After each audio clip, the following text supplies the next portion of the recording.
This event is called a Validation National Workshop, or rather you can call it a National Workshop for Validation of the Criteria for Resettlement.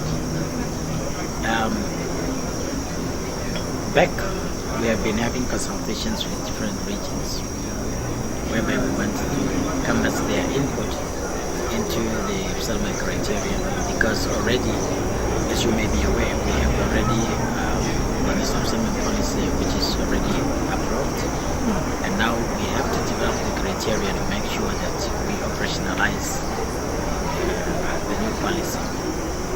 And after our conclusion to discuss with different stakeholders from all the 14 regions of this country, we are now retreating here today to this Mercury Hotel so that they validate the inputs which they make into that document. Practically what we are doing is we are flagging the issues which different regions they bring, which they believe need to be taken into consideration so that we can have the criteria analyzed. This is precisely what's going on around here.